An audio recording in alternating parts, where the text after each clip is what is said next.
Good evening. Thanks for coming. As Craig said, I'm Mark Bakk. I'm our general manager. And if you've been to any of our annual meetings over the past 10, 12 years when I've been trusted with a spot at the microphone, I've typically started out with a bad joke or two. I had one all ready to go. I thought it was pretty good. But as a power outage related joke, and with the weather we've currently got some power outages, so I had to scrap that one. So you're getting plan B, so if it's really bad, my apologies. It wasn't the one I wanted to tell you, so here we go. So after hearing a speech on how to motivate his employees, a business owner posted signs all over the office that said, "Do it now." Every department, they were everywhere. Employees couldn't go anywhere without seeing these signs that said, "Do it now." So about a week goes by, and the owner's friend swings in, and he sees all these signs. He says, "Well, did that scheme really work?" The owner's like, "Well, not exactly how I intended it to. My accountant ran off with $250,000. My office manager eloped with my secretary, and all the rest of the employees have asked for raises."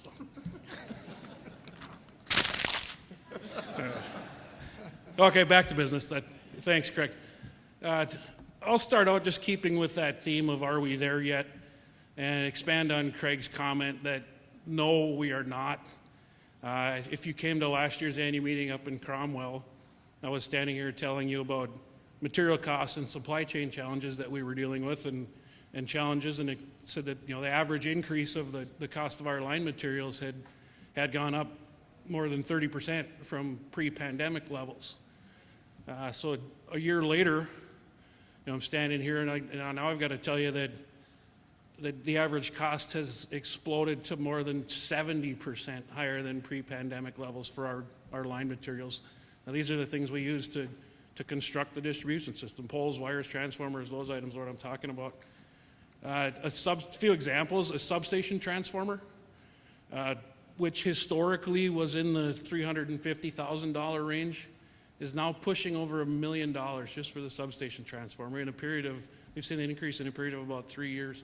The substation regulators used to be in the $35,000 neighborhood. Now those are around $100,000. A threefold increase on that. PVC conduit, most of you are probably familiar with what that is. We put our underground cable in that to protect it. The increase on that's 500% from what pre-pandemic levels were. And then underground cable, what used to be about $4 a foot is now $12 a foot. So a threefold increase in that. A couple more just real-world examples. The average material cost, and I'm just talking materials here, of a single-phase power pole. You've probably all seen those. If you drive around our system, you see them alongside the road or near your house. In 2019, the material cost to put up one of those was $1,805.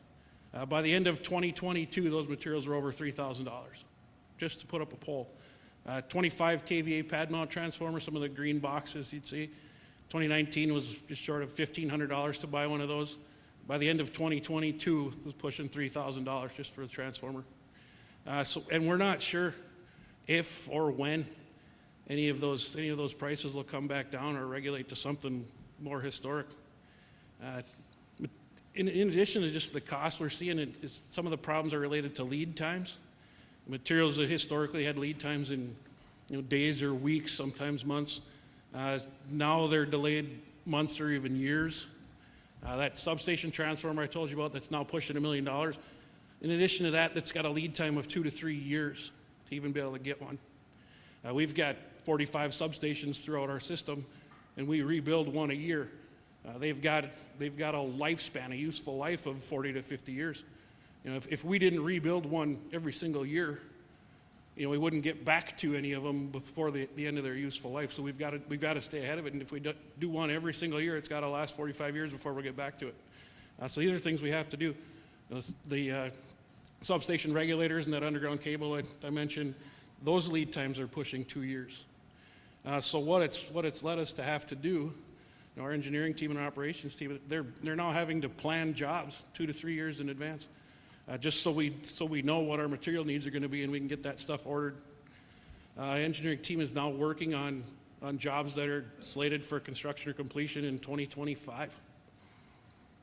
We've had instances too where, and this is pretty concerning, but we don't have a lot of choice, where we've got vendors and suppliers that can't even tell us what it's going to cost by the time we get it. But we've got to place the order to ensure our slot in the production process. We need these materials, but unable to even quote a price on some certain items we've seen. And as a provider of an essential service, we're not able to just sit back and wait or hope that it's going to blow over and things will get back to normal. We've got work we need to do to ensure safe and reliable service.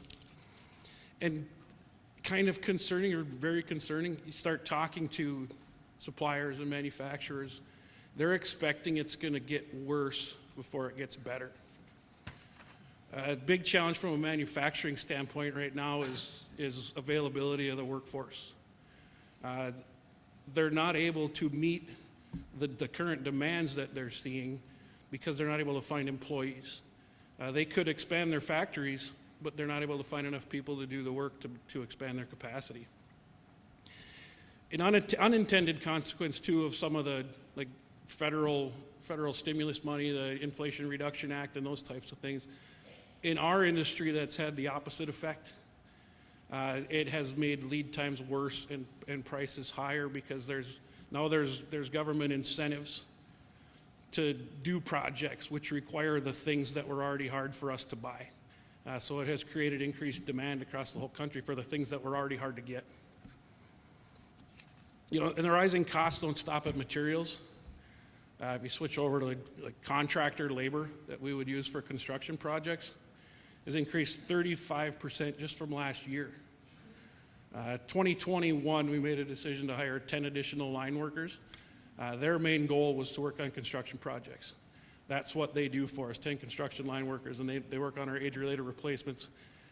These crews, and the goal at the time, we could see contractor labor increasing, and we went through a pretty extensive business case. If we brought in 10 of our own linemen to do this work, we can do it cheaper, and we were able to do it cheaper. And now that contractor labor rates are skyrocketing, these internal crews will continue to save us money on that construction work that they're able to do.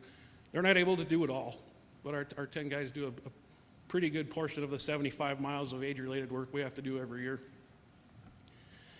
The other benefit to having those guys in-house, they're available to assist us with outages. If there's major events and outages, they've done a lot of work on outage restoration for us. So these additional line workers are a huge asset to your co-op. Contractor labor for right-of-way clearing has increased even more, depending on the contractor, anywhere from 40 to 100%. Then the biggest contributor to reliability for us is our right-of-way management plan.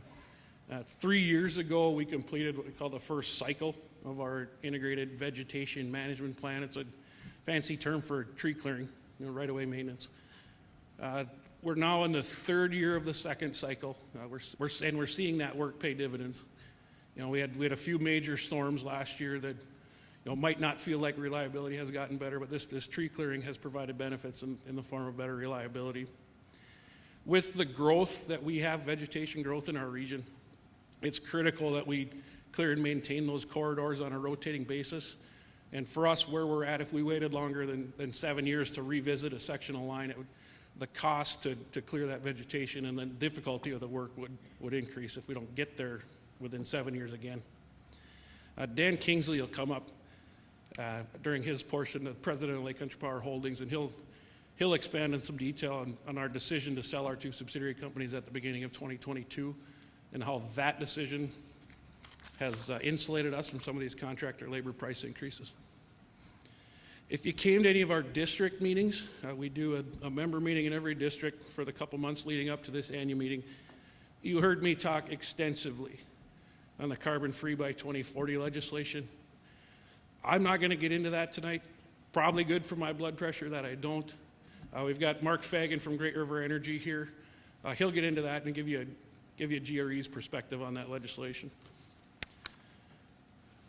It's my privilege, and it truly is, to lead the 139 employees of Lake Country Power who ultimately work for every one of you. They're your neighbors, your friends, sometimes your family members. My mom's here. We reside in more than 30 local communities spread across our service territory. and they are dedicated to meeting our mission of providing you a safe, reliable, and affordable electric service. Working here tonight, we have roughly a third of them. Most are in the back. Some are up here. They're wearing black vests this year. Proud to say they work very hard for all of us, and myself included. They help our members with new services, tree requests, resolve your questions, process energy efficiency rebates, restore outages, and visit your homes. Our highly dedicated and talented employees take their job seriously. They truly are the instruments of success here at Lake Country Power. I appreciate their consistent good work, their sharing of ideas, and their constant awareness of professionalism. To all of our employees, I thank you. The last thing for me is a thank you to you, our members.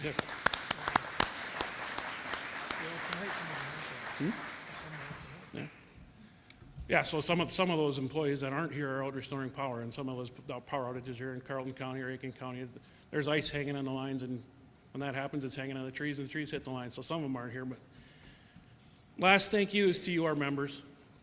Thanks for your understanding and support over another challenging year. Rest assured that I will always lead this co-op with your best interest in mind. As members, directors, employees, and myself as a general manager, we're all connected through this co-op. We really are a co-op family. So for my family and our LCP working family, please know we'll continue to do our best for your family.